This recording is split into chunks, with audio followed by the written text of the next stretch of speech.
Hello. I was just seeing if somebody was going to tell me I was on mute, and so somebody did. And so thank you, Ashleigh. Bring a leg. Anyway, welcome. This is our first Proudcast masterclass.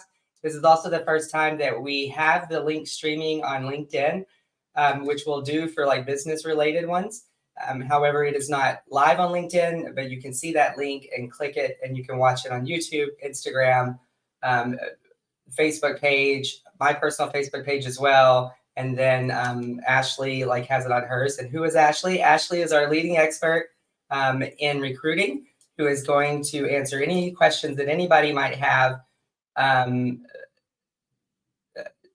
for her, but also give us some tips. And we'll talk about some statistics and all that plague the LGBTQIA plus community, because it is not pretty in the workplace. And so like the quote said at the beginning, we have enough to deal with in our community at the workplace. We might as well not add a bad interview to it. And so that is why Ashleigh is going to be here today. My co-host, Gemini, is still out due to an unfortunate family incident, and she's dealing with that. And so it is just me and Ashleigh today. So Ashleigh will do the hot topics with me, and the hot topics are 100% Ashleigh related because this is a masterclass edition. And so let me introduce you now to the fabulous Ashleigh Lynch. Oh, you're muted. Now you're not muted. Hello. Hi, welcome. So tell us a little bit about you. Yeah, so my name's Ashleigh. I am a professional recruiter for management roles. I've been recruiting for about 14 years. I've recruited for some larger hospitality companies such as Hilton, Disney, as well as, smaller kind of in-house positions as well. And I met you through HHS. Yes. We were fortunate enough to work together. Which is why I know you're amazing. Yeah. So the hot topics today, and usually we just go over any kind of hot topics, is for me the pay discrepancies for the LGBTQIA plus community. And when you look at such a big acronym, because basically everybody but straight cisgendered people are in this acronym. And so when you look at that, it's even diverse in there, but it is alarming. It is very alarming, just like looking, gay men are almost equal. Yeah. And then you have, lesbians are almost equal as well. But then you go down and you'll have, cisgender or trans men and women. Trans men do better than trans women. And then you have like Black trans women, which are at the very bottom. And that is the scary, those are some scary, they're all scary, but it is scary. Very scary numbers. Being anything other than a white man has not been historically a winning combination. And, the more marginalized your demographic is, unfortunately, those pay differentials, it gets worse. And it really, it's something that needs to be highlighted. I hope it gets highlighted a little bit more. So thank you for using your platform to bring some awareness to these things that this community is dealing with. Yeah. And so somebody just made a comment. I'm going to ask them, Ryan, I know who you are. I met you, but do you see us on screen? Because when I look at the platforms right now, it still shows like one of them, it shows a countdown. One shows the commercial. Is it showing Ashleigh and I? Because we look at a different screen. Since you said hi, maybe it is showing us, but give me some kind of form of live. Okay. Yes. Okay, good. So we'll just keep on going there. So Ashleigh, when I think about like you and I, who are only like, we're very young. When we think about like 10 years ago, 15 years ago, 20 years ago, what we were scared of aren't the same things that we're scared of today.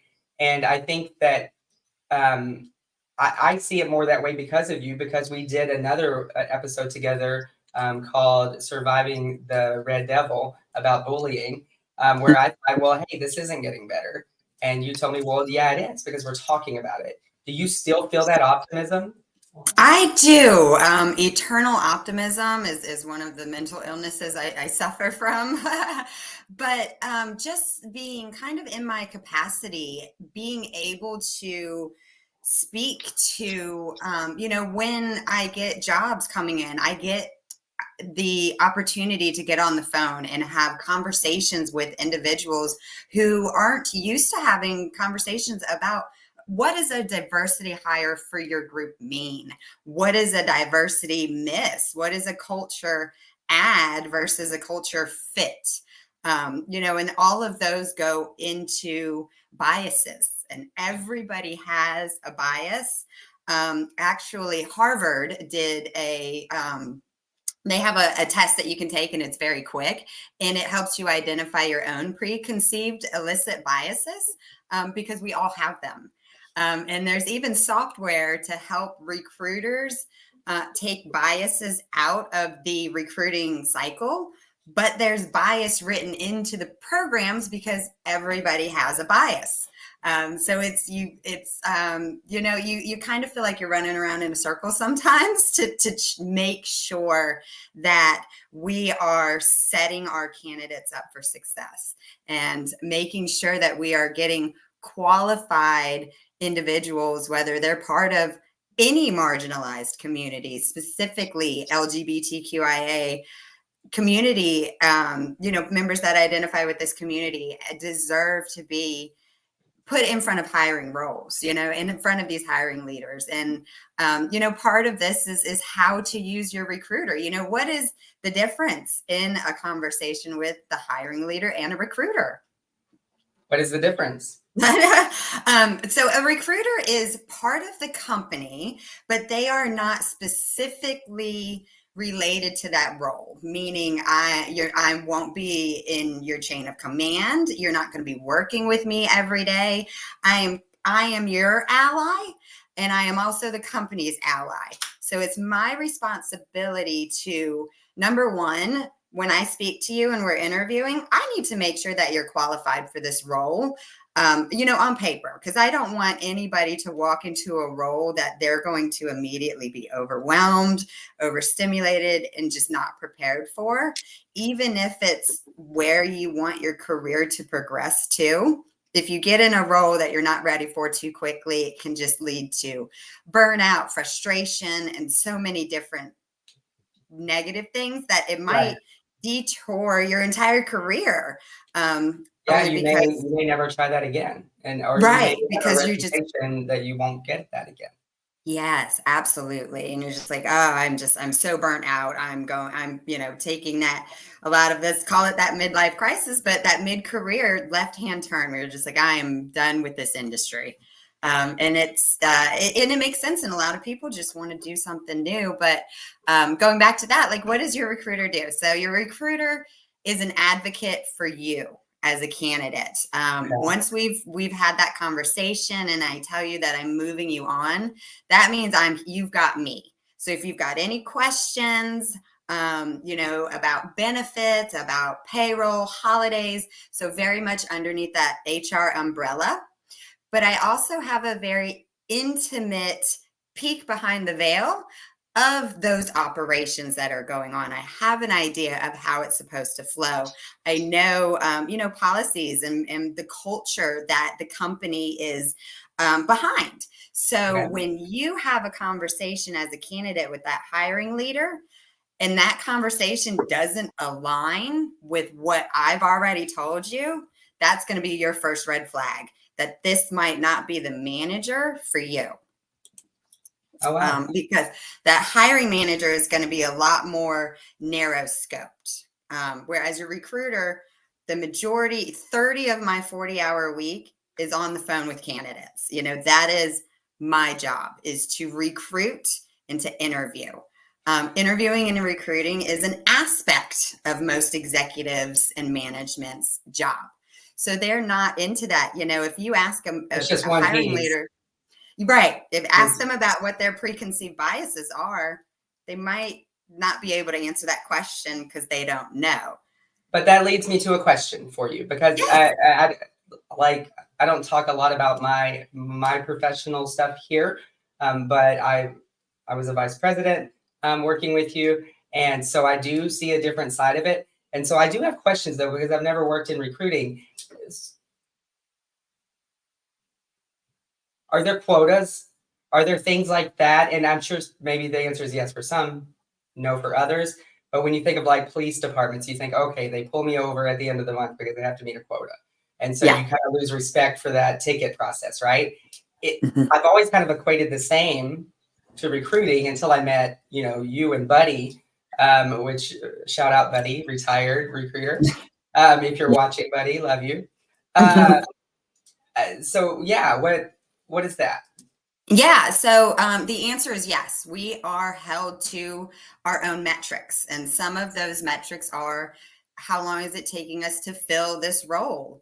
How many candidates are we sending over? Are we sending over diverse candidates? How many open roles do we have? There are kind of a difference. There's two different kinds of recruiters. One's an agency recruiter, and one is a corporate recruiter. So for me personally, I'm a corporate recruiter. So I recruit specifically for one company, and an agency recruiter might recruit for 4 or 6 or 15 different companies, different roles, doing different things. So they don't get paid until that role is filled. But in addition to our quotas, we also are held to metrics of how many of retention, how many of our hires are staying in those roles. Now that's a metric we share then. Yes, Yeah. yes. So it's in a very important. So your recruiter is invested as on both sides of it. We want the candidate to be happy with their job because I want them to stay, because that's, that ties back into my money. But again, we also need to make sure that we're working with that hiring leader on their hiring to make sure that they're hiring the candidates that are going to fit and be that ad that they're looking for, working through their own biases. Well, you just mentioned your money. And so is it common to have uh,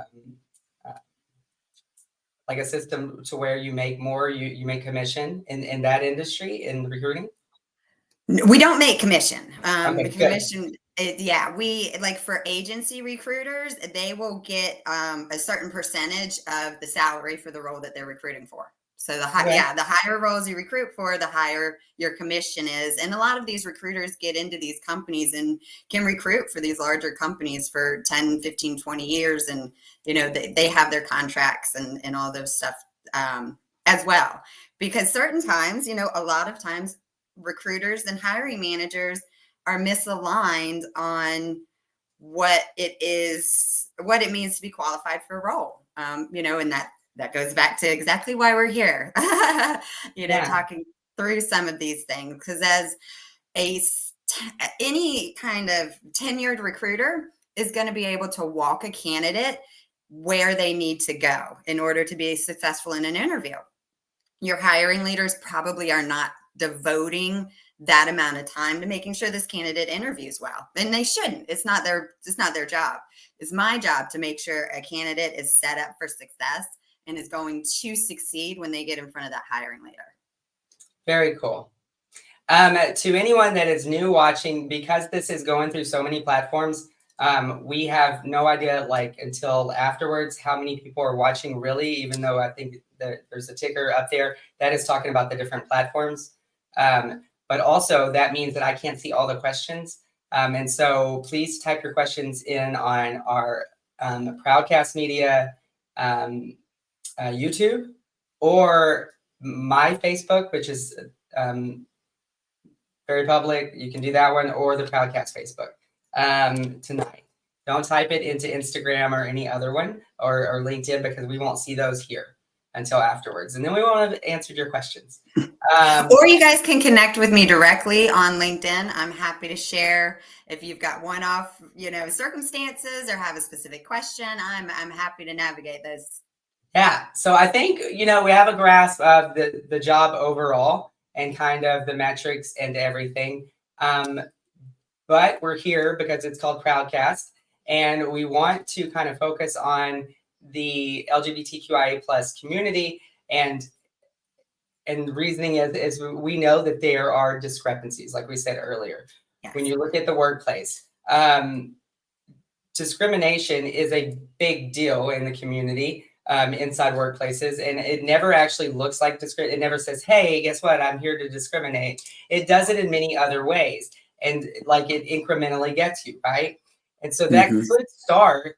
I mean, it would have to statistically sometimes start at recruiting, and Yeah, I mean, obviously. And so, absolutely. what can without telling any secrets of any company, tell me, like, what are the industry standards that are like catching on, that are kind of checks and balances on that? So a lot of companies are implementing software, and that is reading through a lot of these resumes for us. And they're really getting in there and being able to do that. It's almost an AI. So we upload the job description, we upload any notes that we've gotten from the hiring leaders about what pain points might be going on and exactly what they're looking for into AI, and it will rate all of our candidates. So then a human goes in and then actually reviews the resumes. And so that's where it's very important to have a strong resume, What is it rate? especially. What is it Huh? rating us on? It's going to rate it on what we've uploaded it and told it that we're looking for. So the job description, and then like if I've got a manager saying, well, this is really a a management position, but it's a multi-site management position, or It's a we're back dealing with, chat. It's we're dealing with a location that is really remote, and it's a huge Cajun demographic, or it's a huge Polynesian demographic. So then I'm, navigating, looking towards specific demographics and kind of okay. niche positions, so you can really be as broad or narrow with the instructions into it. But then what it does is it basically rates all of the candidates into an A, B, C, D category. And then that's when your recruiter is going to hit those. And the first ones they're going to look at are those A's, and then the B's. So that gets us kind of, right into those resumes. And very important to have a strong resume. If not every company uses AI, but some of them do. And if you want to get into that A, there's a couple kind of insider tips that can make sure that your resume is in that A or that B category, even if you're not completely aligning with all of the qualifications in the job. Okay. So that brings me to some more questions, but first I wanted to look at some statistics here. And so I will just pull this up. I have it above your head right now, which makes sense, but let me pull it up this way. It'll cover us both up. So this says 41% of 18 to 25-year-olds, which are like the most ambitious, went back into the closet when they started their first job. That is alarming. So that's scary.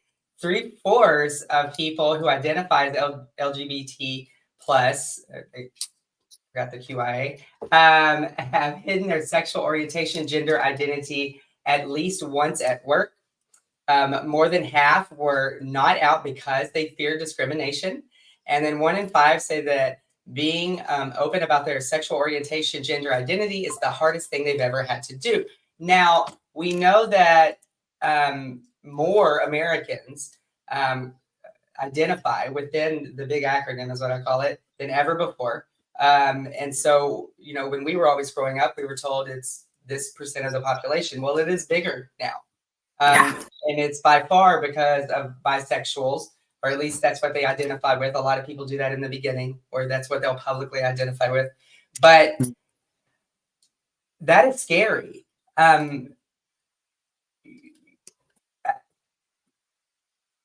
For transgenders, and I, there's there's name issues, there's whatever. I heard the suggestion that somebody had said, well, you should go back to presenting a certain way until you get employed. And I looked at that person, I said, why would you ever do that? No, don't do that. Now, luckily that person is happily employed today. But that is scary, because if I hadn't been there to say that to that person, if I hadn't said, no, that's a bad idea, why would that person that told you that, no, I mean, they would have done it. I would imagine more people do it than don't do it. And you're the gatekeeper to that. That's no small, weight on your shoulders, right? And you mentioned earlier that we were talking about the next level, which would be like the vice president or whoever's in the hiring manager. Those characters are so diverse in what they need.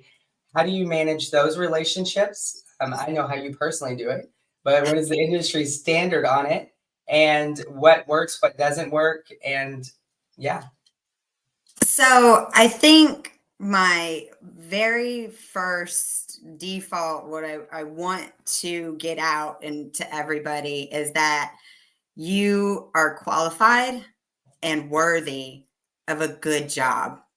And part of that is being able to show up as your true, authentic selves.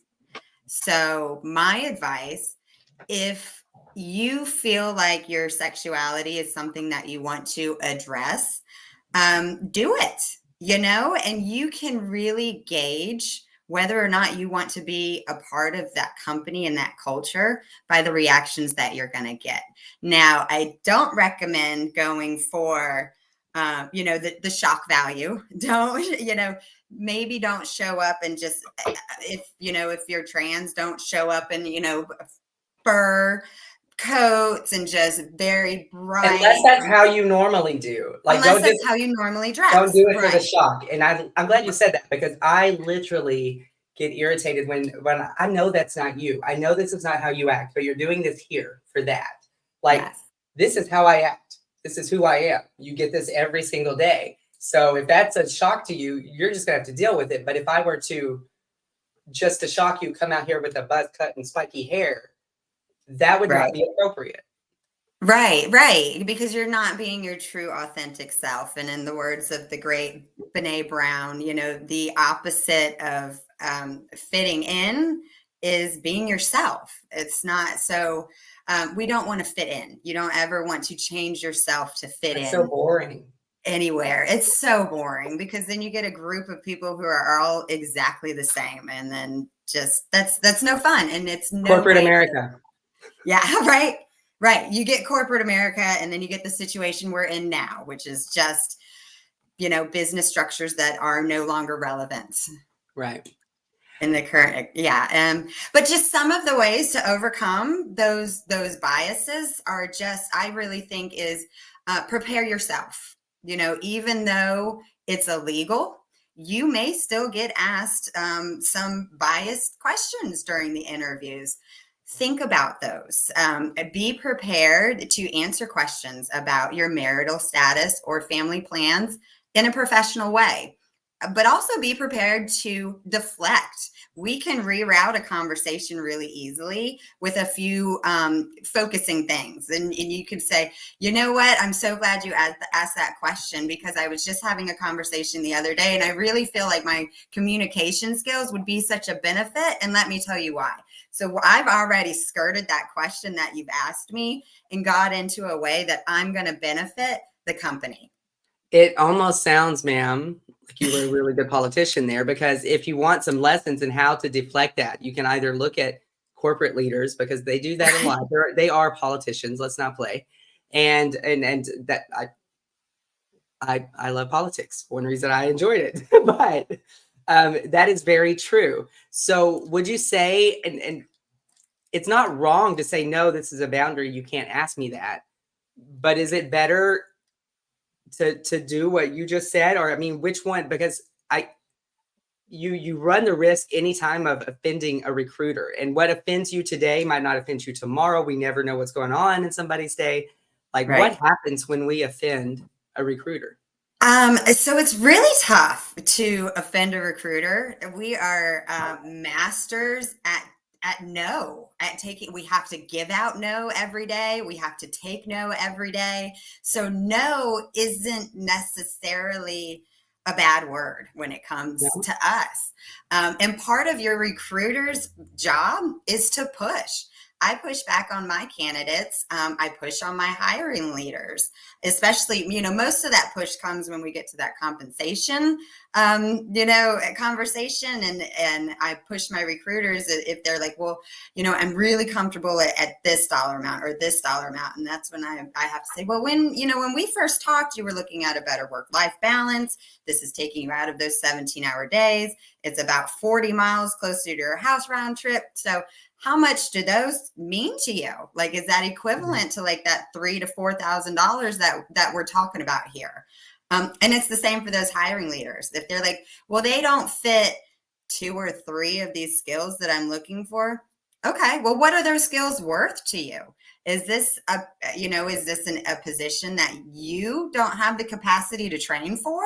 And they really don't like that, because that's part of their role, is training and developing a team.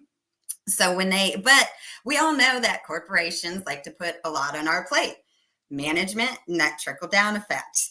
Right. So it's that catch-22 of being able to take that pushback. So I enjoy when a candidate questions me.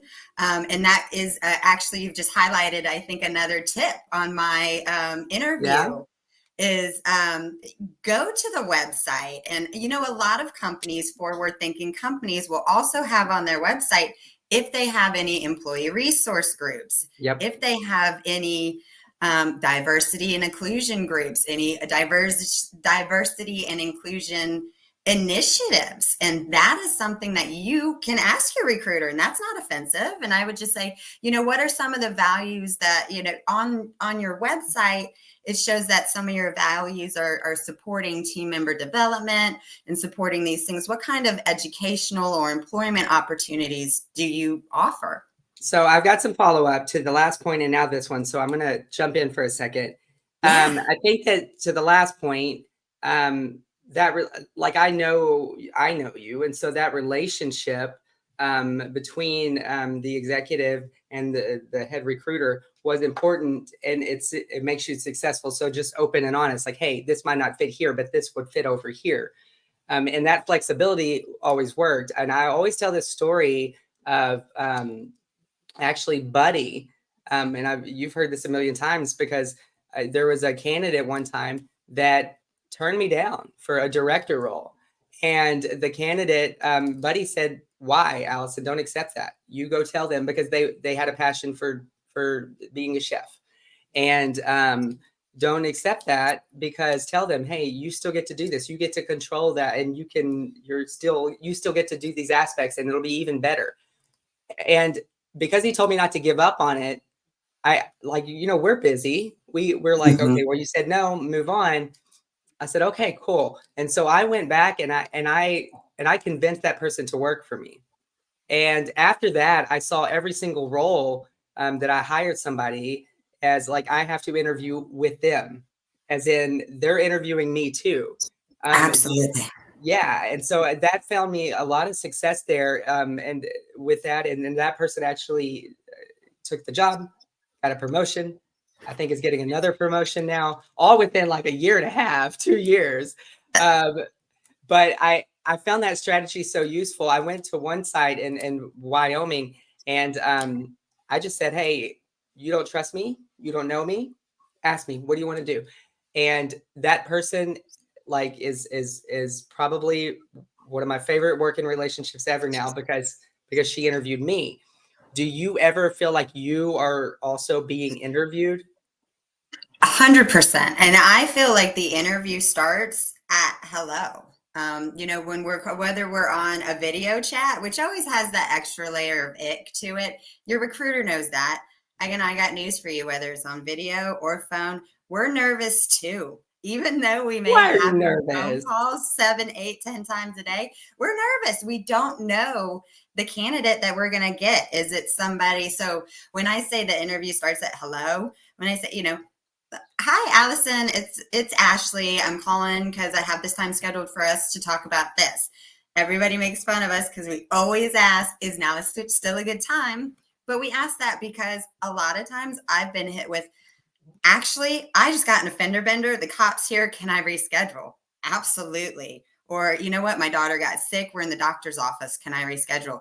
Absolutely. Like, we understand things come up in the minute that you might not have advance notice to be able to cancel and reschedule. It is almost like you just walked me into this question, and this is the biggest one I had for you. What if the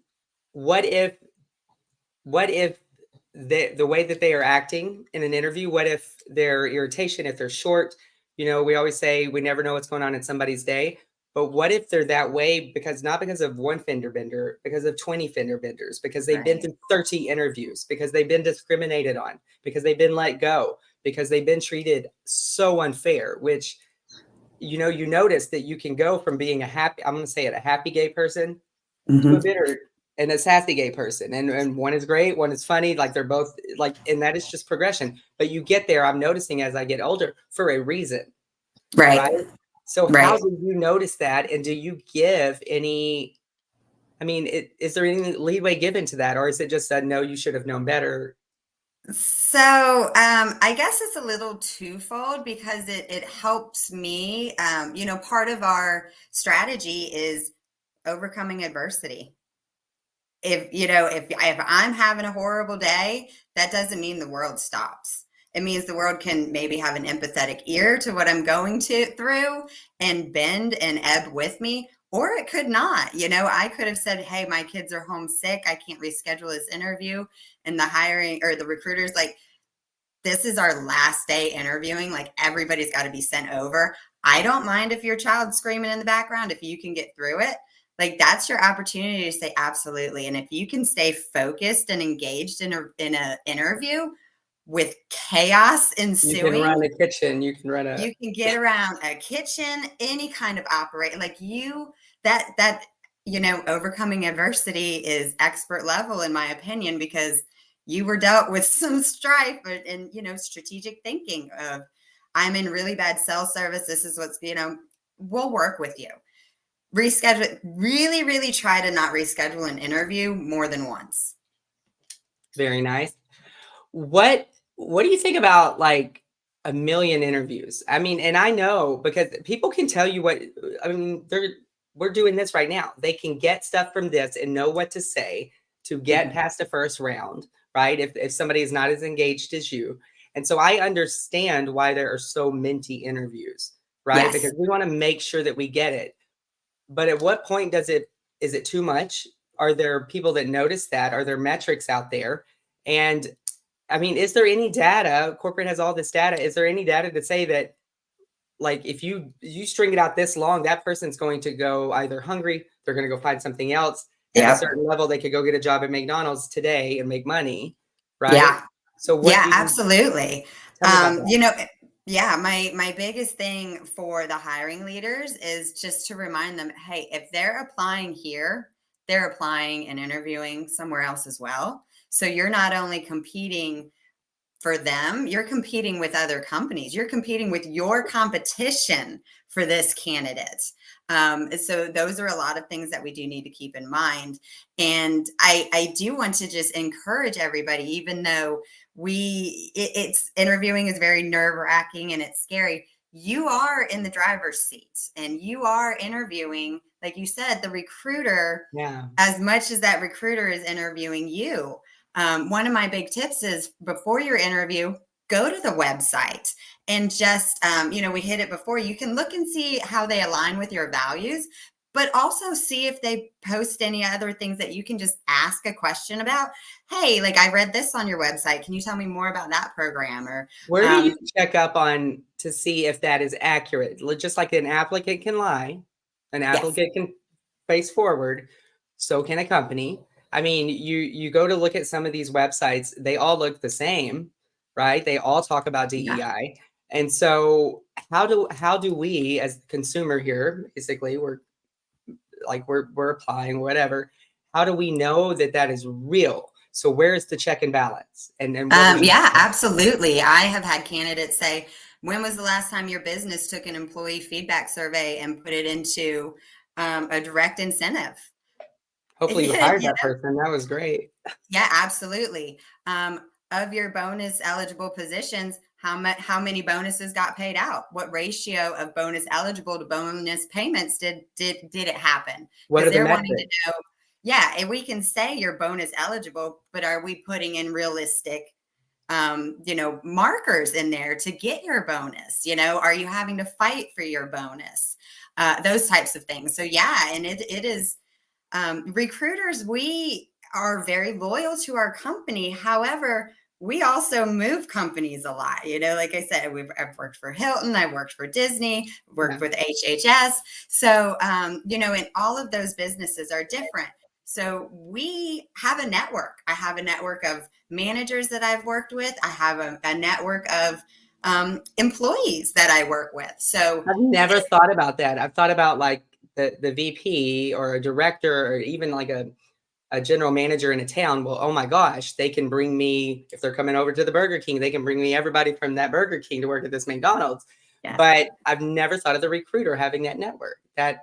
So our network is, we got a very far reach, very far and very wide of a lot of very, different industries, depending on the recruiter and where they've came from. So, and when you start thinking about those crossover skills, those soft skills that you can take if you're transitioning from one industry to another, what are some of the things? Yeah, well, I mean, project management. Right. Yeah. Right. So we think that was the LGBT. I'm a trans woman, so that was the joke, not about. No. Oh my gosh, I totally missed it. So like I'm not gonna pick up on it. But yeah, absolutely. So, but where do you go to look at that? So you can listen to. I mean, you can ask people that work there. You can ask the recruiter. I don't like to go look at places like, let's say, what is that? Oh my gosh. Like Not Google, Glassdoor. but no, what's the one for like consumers that people would really know? What? Oh my gosh, I know what it is. Like it's where everybody complains about a restaurant.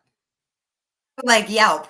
Yeah. Okay. So yeah, like Yelp. Yelp is Mhm. where I don't look at Yelp because I know that Yelp is a bitch fest. And Right. excuse my language. And is there a version of that for the corporate world? There is. Maybe it's not fair. It's called Glassdoor, and it's also Fishbowl. But again, it's the upset. It's the ones who had a bad experience. If you've had a good experience, odds are you're not gonna write anywhere about it. You're gonna keep your network and keep it professional and go on with your professional career. So that's a great yes. And so like in restaurants a long time ago, Chili's stopped looking at, I don't know what they do now, but they stopped looking at, were you satisfied? Did you have a good time? The most important question there was, do you have an intent to return? Yeah. And that's hard to equate to some industries.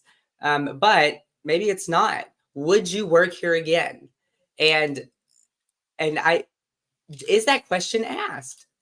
Yeah. So They ask the employer. They ask the it should employer. be. But that's some of the good things that like LinkedIn is for. You can go to LinkedIn and go to that employment page, and it'll tell you of your connections, how many connections you have that's worked for that company. So Yeah, then you can. do people take those down? Like how many people go through their friend list? No, it's like, so if it's on your resume, it's on HHS's career page. Oh, okay. So like you and I are connected on LinkedIn. If I went to HHS's career page, it would show that I have a mutual connection that worked there. So then I can reach out to you and just say, hey, Alyson, I saw this position about HHS. Can you tell me a little bit about your experience with them? Nice. And yeah, so people do that a lot. So, those are wonderful ways because yeah, as a recruiter, like I'm here to smile and sell you the company and sell you excitement. Like we were touched on it earlier. It starts from hello. So if I'm like, hi, I'm Ashleigh, and you're just like, hi, Ashleigh. I'm just like, I want to, hey, Ashleigh, I'm so excited to connect. How are you today? Like, that's the energy that we're trying to do during these interviews. You need to ask Buddy who he says was his best interview of all time. I'm sure he would say you all day, every day. Was it Buddy or Sean that hired you? Oh my God, it was Sean. And earlier I meant to say Sean. Sean, if you're watching, I'm so sorry. Buddy has not retired. Sean retired. Oh my gosh.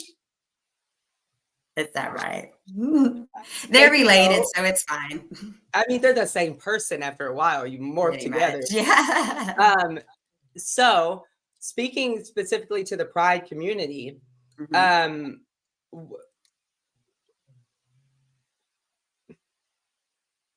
what does it look like if you think, if you have a family to feed, right? And sometimes you're in a situation. If you don't think that is a safe environment for somebody, do you still bring them into it? Because you have to show that you're bringing in people that are marginalized in some of these quota systems. I mean, how do you approach that? And like, what, because you're either not feeding them, like you're not feeding you, like what, sometimes it's easier to feed everybody and just like, well, they're going to learn that later, or like the company's going to learn that's not a good person later. Like you said earlier, if they're not qualified, they're not qualified. Right. But what do I do if they are qualified, but maybe didn't interview well? So what do you do? Like, where does your morals come into that? And do you see, I mean, is everybody like you and Sean and Buddy, or are there people who will just feed their family? Unfortunately, there's bad apples in every single bunch. And sometimes you get those recruiters that are just dead set in the tactics and in the recruiting methods that they learned, when the economy was a little bit different in the 90s and the early 2000s. And it's just, those are probably companies that I would navigate away from. A biggest, hardest piece of advice is make your decisions from your abilities, not from your desperation. And I know it's hard when you're looking at scary things like not having money coming in. But if you think you're going to take a job in a toxic environment under the premise of you're going to still it just doesn't happen. And then you're in a worse headspace. You're in a worse situation. Like, it's always worse if you just make the decisions because you need a job. So if it doesn't feel right, ask a question. If you don't get answers that give you a warm fuzzy, it's probably not a spot you want to go. Right. On the flip side of that, because I agree 100%, if you are on this side of it and you are the young applicant, and you get a bad feeling from a person, that's one person, and a company is a lot of people. And I know I'm going to get so much slack for this, but like you can't judge a book always by its cover, right? Like we said earlier, it has to go either way. But you also can't judge an entire group of people by one or two people that you meet. Now you can, if people are allowing them to do those things. Right? Absolutely. Yeah. Now, but that has real-time consequences, right? Because one or two people can affect things for you. And so they can. Yeah. So what have you ever like just said, hey, baby, this is not the role for you. Maybe look over here. Have you sent people to have you sent people to other recruiters because you thought, you know what, that person, they have a job. I saw on LinkedIn, they have something that might be good for them? Absolutely. So yeah, at the end of the day, my value system is I'm going to help you if I can. Whether or not that helps me is, I'm a firm believer in karma.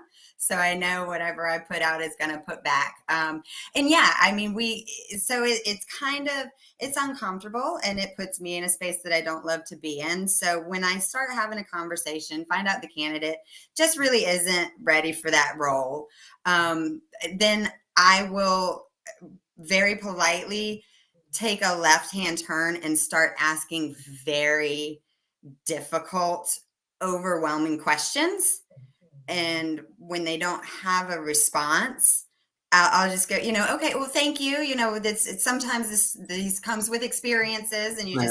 maybe you haven't encountered that, and then I'll hit them with another one. And then, if they can't get through that, I'll hit them with a third. And then you can almost feel that they are like, this isn't for me. And that's when I'll turn it and go, you know what? Thank you so much for your transparency. I would never want to set you up for a position that's not. Sometimes it can be right company, wrong role, wrong time, Yeah. right, right time, wrong company. So, and that is my job, to not waste anybody's time. I like that. I have. So speaking of that, when people are applying, I want to circle back to earlier. There are some awkward questions for people like me. Some companies want to know, like I've had companies on applications that I've seen and where I've been on your side, that'll ask like your gender. A lot of the companies, if you Google it, they have 3. They have male, female, choose not to say. Mm-hmm. A lot of people are in transition for a very long time. If you're a trans person, what do you put there? And I mean, it's almost like, to me, I don't like the race question. Like, why do I have to go through all of these races and tell you that I'm white, non-Hispanic? Right. Yeah. And Or so why white, not of European, descent, or because a lot of that goes into exactly what we were kind of touching on earlier, which is it's your recruiter's responsibility to make sure that they are sending over a diverse candidate slate. that And when was we talk about honest. that, That was also honest. You can kind of check up on it to make sure that, yes. okay. Yeah. But yeah, so being diverse is not just a skin color anymore. And so those are some of the ways that we're trying to incorporate those metrics into a space where it's not really been spelled out. There are some companies more on the West Coast, like if you're getting into Oregon, Washington State, even California, that question has about 9 different options. Yeah. Some of them I haven't, like MX was one that just came across my desk the other day. And I had to go, I was like, what is MX? Non-binary. So they don't identify as a Mr. or a Mrs. My pug doesn't like that. You hear that? He barked. Or maybe he supports. Yeah, maybe he's an ally. Ally for the non-binary. So MX is there anything that you could click there that would knock you out of it? No. So all of that, those self-disclosures are, and some companies weight these jobs. Like if they know that they're looking, like they need a diversity hire for this role, they're looking for a person of color or, a person that identifies with a different community, or a cisgendered person, or sometimes, like when I was working with Disney in the costuming department, a diversity hire for the costuming department was a man, because it was a woman centered. Same with the gardening. It's majority women. So when we talk about diversity, it's not just, oh my God, we're going against white men, or oh my God, we're going against persons of color. So diversity is so broad. So if I know that this job needs a person of color and a man, I'm going to put that into, that requirement. So if you select that, it's going to kind of rate you higher because they know that's what I'm looking for. What do you think about it? Go ahead. I was going to say, it's not going to disqualify any other race. It's just going to make sure that you kind of get in that bracket to get in front of that recruiter. Do you hear this dog? Like, no, I don't. I think I'm talking. He's like, Mommy, I didn't get my evening walk, is what he's saying. But what do you think about on your resume? At a certain point, like you want to be proud, you want to do all these things. I'm a very proud person. On all my descriptions, I'm doing this. I started a thing called Proudcast. So I'm out there, right? Yeah. What do you suggest though? Like on a typical person that just wants to coexist, which I totally respect. I mean, straight cisgender people don't put at the top of their resume that they're straight cisgender people, but they're also Right. they're not a persecuted class. And so what do you like to see at those things? So if a lot of the things that and I even look for and I love as a diversity and inclusion representative is under those accomplishments, instead of just focusing solely on your professional career and your professional accomplishments. And some people may have it, at the higher levels, but if you're the management levels, but if we're talking about, hourly staff, supervisor staff, or that early entry, they may not have some of those professional accomplishments. But just, do you volunteer? Have you done an HHS Pride? So put volunteer HHS or volunteer Trevor Project, Stick to volunteer. the facts and stick to your accomplishments, like you say. Absolutely. So that's your way of really introducing yourself as aligning. Or if you're on the phone with the recruiter and you have it's that vibe and you're picking up on it, use the words, my partner and I, my family and I, introduce it like that. If you're comfortable to, but don't feel like you have to, because you do not. The only time you have to bring it up is if your driver's license and your legal requirements are not matching what you currently are projecting to yourself. That conversation doesn't even need to happen until after the offer has been given and accepted. Until you're ready to do the paperwork. It doesn't That's it. matter up until then. And it doesn't even need to go to the managers. That can Yeah. happen through your recruiter and your HR onboarding representative. The weirdest question that I've seen is, and then Ryan, I left this up because I want to get to this one, and we are. The biggest question or the weirdest thing that I've seen though, is when it asks you your sexual orientation. And so it already asked your gender, it asked your race, but now it wants to know. That's just so complicated. And why is that anybody's business? I'm just going to be blunt, who you sleep with is not my business, right? It's not. As long as it's legal, that is not my business. And even then, that's the law and your God. And then you go like, I just butchered at what I'm thinking there, but I think I'm following. Yeah. So why is that even on there? Why does that matter? Because it's so hard to explain. It's very hard to explain. And the majority of the people that you work with are not looking at that information. They don't even have, it's really only going to your recruiter and the federal government. So they get those statistics on when we get all of these statistics that you were showing earlier of pay margin gaps and all of this, those are directly going into, so the numbers are skewed probably on to a lower amount because of everybody clicking, I don't want to identify. I'm not comfortable enough to tell you that much about me before I even get in front of you, because I feel like I might not even get in front of you. I'm comfortable with it. What I'm like is, do they even understand? Because it can look weird. Like, I'm a trans woman and I identify as straight because I date like I don't want to have to explain that to a recruiter. I don't want to have to explain that to anybody. So I don't like that question on there, but I get it. It's a murky question, right? Just by the simple way that that's what we were talking about earlier. There's biases written into the non-biased stuff.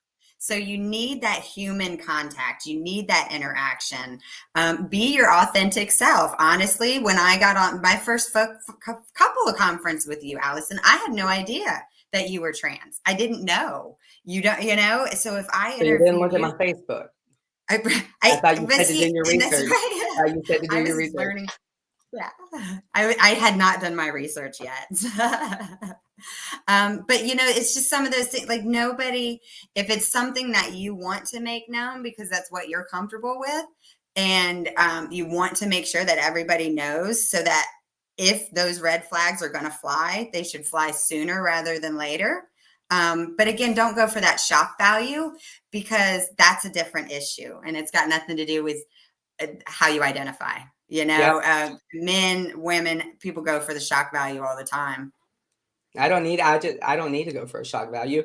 And but I get what you're saying, because earlier I totally do. Ryan's question here is pretty, like, we kind of hit on it a little bit earlier, but not in this form. and it makes me kind of sad, but I'm going to read it. And it's, he does have a question. I just started this new job, and I'm a bit worried that me going through my transitioning is if once I start dressing and looking more like a woman, will I lose my job? Now, Ryan, before Ashleigh goes, I'm gonna take part of this one because I have done this, literally. I don't know the answer to that. I know that you should not lose your job. I know that legally you are a protected class there. But if you were watching earlier, hate doesn't always say it's hate. Discrimination doesn't always say it's discrimination. There are things. And so to Ashleigh's point a few times in this, to really go on your merits, go on your accomplishments, make sure that you are solid, and make sure that you keep all of that you don't just know that you're solid, that you have documentation, that you have proof that you're solid. The overwhelming majority of people want you to succeed. They want you to be happy. If a dress makes you happy, they want you to be happy. I mean, let's make it that simple. They are just not the loudest people. They are not the Yelp reviewers. They are not the Glassdoor reviewers. And so you just always have to protect your happiness. Viola Davis was on TV just yesterday, and it was on YouTube or something. And she said that she didn't learn this when she was younger, but now she teaches it to her daughter, is that you are your only priority. Yes. That sounds selfish, but God, that hit me like a ton of bricks yesterday, because I was like, wow, whoa, what if I had been my only priority when I was 20 at the Dairy Queen? I'm sorry, 16 at the Dairy Queen, 20 at the Target. Like, what if I had not tried? Yeah. And so protect yourself. And I'll pass that one to Ashleigh. Sorry, Ashleigh. Yeah. So my very first, I got a couple questions. He said he just started. Yeah, he did. And so, or just started the job? She just started. And that's my fault. No, that's my fault, because I said he. And she just started. So she's at that level. She's asking, she gets on some of our other lives, and she has questions about hair, about transition. It's an exciting time for her. It is. Yeah. But terrifying. This is scary. Yeah. So help us, Ashleigh. Help. So yes, expert level communication, but not just what you're saying it, focus it on how you're saying it. Be open to their feedback. And, that might be hard. It's hard to hear feedback about ourselves in any capacity when we're in such a vulnerable spot ourselves. 100%. It can seem very heavy. Take it good out of it, even if it's shrouded in some maybe not so awful. But I would say, if you're seeing it from your supervisor, if you don't have if you're support of your supervisors, I would probably really consider already putting your feelers out for a new position, because it's just going to make an uphill battle for you. Unless that's something you're an advocate for, like that's a fight that you're willing to fight, because some days it's going to feel like a fight. And you're going to be going through a lot, and so tell them, this is my plan. This is what I'm doing. How, I want to know how that's going to impact you. What kind of, do you have concerns? Do you have questions, and sometimes people may not even know, like, okay, Alyson, does becoming a trans woman just mean you're putting on a dress and growing out your hair and your nails? It just depends on who you are. Well, it depends on who you are, right? Right. So some people offer no surgery. Some people have no medications. Right. So those medications, those surgeries, those come along with things that, you need to have your, not that you have to have their support, because you don't. You'll have, your paid time off, and you'll be able to do that. But it's just going to be a conversation that you're going to have. But if you're not taking medications, then maybe they're scared. Are you going to be very emotional? Are you going to have a conversation? You're just going to start crying? Well, probably, maybe, yeah. and I challenge them, at any manager's level, tell me a woman that you haven't had a difficult conversation with where she hadn't cried. Those are things that we do when your body is flooded with hormones and you don't know what to do. I Whether can you were tell you born a for woman or a good becoming year a and a woman. half, I cried like you could say hi and I'd be like, oh my God, I'm so I happy. know. I'm cry Yes. happy. You go, oh my God, Ashleigh, your hair's laying beautiful today. And I'm like, oh, do you think so? I Because I I was really love I struggling. loved your answer, and I always think you're so smart. Ryan, I'm so excited for you and your journey and some of these things and just like over the last week on like this is like the third or fourth podcast that you've been on and I respect that you are out there and you're asking these questions because that's helping other people and I think that's important. What I would say about your workplace too is Ashleigh hit a good point. If it's hard to take things when people are giving them to us if we're constantly beat down. If you're constantly beat down and we're constantly like marginalized, then when somebody gives us their feedback and it's constructive, it can seem like it is just another person beating us down. And it is not always that way. And now this is not Alyson sitting here saying, well, this is corporate Alyson trying to defend it because some people are assholes. I'm just going to say it. Right? I can say it. Some people are not for you. What you really have to do there to protect yourself, like Ashleigh said, have your accomplishments. Look to see if that's the experience that other people are having. Don't go ask them. Look, make sure. And so I think that's one reason that it's very important that companies have metrics that hey, these are your KPIs. This is what we judge everybody on. Okay, well, I was on the same level with this person, but this person is not getting this retribution as me. And so that is something that unfortunately straight cisgender people typically don't have to worry about. No. Typically. I mean, they do, but they don't. You will always have to worry about that. I'm not going to sugarcoat that. And so you have to protect that because you are responsible for your happiness. And so always, always, always don't give excuses to people who do not deserve them, but also do not throw people into a category that do not deserve it. And so my favorite thing to say is before you get offended, ask if you should be offended. Look to see if you should be offended because Lord, I could offend a million people. And like sometimes the way I talk as a Texan, you wouldn't even know that I was a liberal. And sometimes the way I talk as a liberal, you wouldn't even know that I see certain things. And so like just always, you can't ever judge a book just by one thing that they say or one interaction. Yes. Oh my gosh, that's totally true. And again, if you don't feel like you can be your full authentic self, it's always going to feel like something's missing. It's always going to feel like something's not completed, something's not being fulfilled because you're not being allowed to you're living two lives and it's not sustainable. It's just not. And we can grow. We can learn as a country, as a culture. I fully believe that. We came up with the single most popular inclusive plural noun, like in the English language, like y'all, like it's my favorite word. Hey, y'all. So we can do it. Like, I know we have the capacity to progress. And it just I've takes never thought of that. I have never thought of that. And so, wow, I like that. right.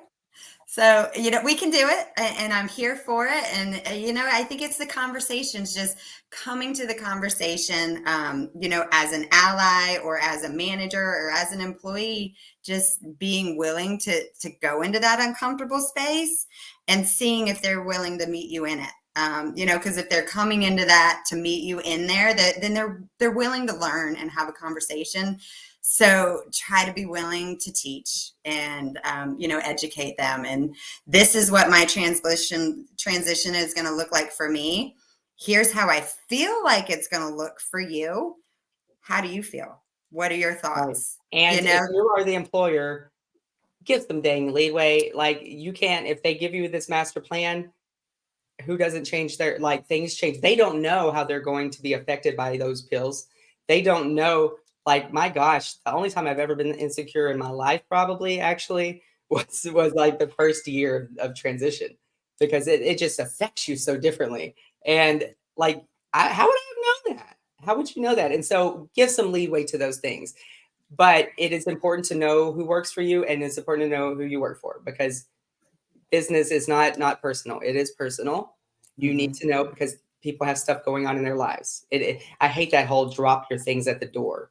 Like, who the hell No, can do no, that's a thing of the past as well. Like, employees show up for their managers. They can, most places I can go, I like my job, but after 6, 8 months max, I can have another one. I really can. And just like if I were hit by a bus tomorrow, that? couple It's months. like a divorce for like I've always been, and I do that with relationships too. It's like, okay, we're dating. Okay, might as well move in on the first day because we are just going to be together. I can learn from you. Okay, so we're going to wrap this up. So if anybody has any more questions, we had some emailed, and I'll get at those to Ashleigh, and she will answer those. I do want to say that part of Proudcast, I announced this week that there is a new kind of like blog coming out. I've already written some stuff for it over the last year and a half. I just had never put it in those categories, and had this amazing, cute name, which is called Life Translated. And so, whereas Proudcast is about the whole acronym, this is about the specific experiences, Ryan, that you would find, either funny or like, God, Alyson, get it together. But that is something. And so it'll be coming out under the Proudcast thing. And I hope you enjoy it. But also, all the F word is never bad. I'm not scared of the F word, which is feedback. Always give your feedback on this Proudcast, unless you're one of those hate groups that loves to troll us. Sure, give it, but I don't care. No. So, Keep on scrolling. This isn't for you. after a vodka, I may have fun with you and just go back and forth, but for the most part, I don't care. And so, yeah, Ashleigh, I think you're amazing. Sean, if you're out there, and buddy, I didn't mean to take it away from you. You are still amazing. But Sean, I was his favorite interview. And so, Sean, thank you for that one huge lesson. You only taught me one thing, Sean, but that huge lesson. And yeah. And so thank you so much, Ashleigh. Don't be a stranger, and I'll get you those questions. Absolutely not. Thank you. Yes, and feel free. I'm happy to help. I love it. Yeah, apparently the pug loves you or hates you. I don't know which one, but we'll see. We're going with love. We're keeping positivity over here. See you later, alligator. Bye. Oh, Ashleigh, you have to stay on until it says you're uploaded. Okay.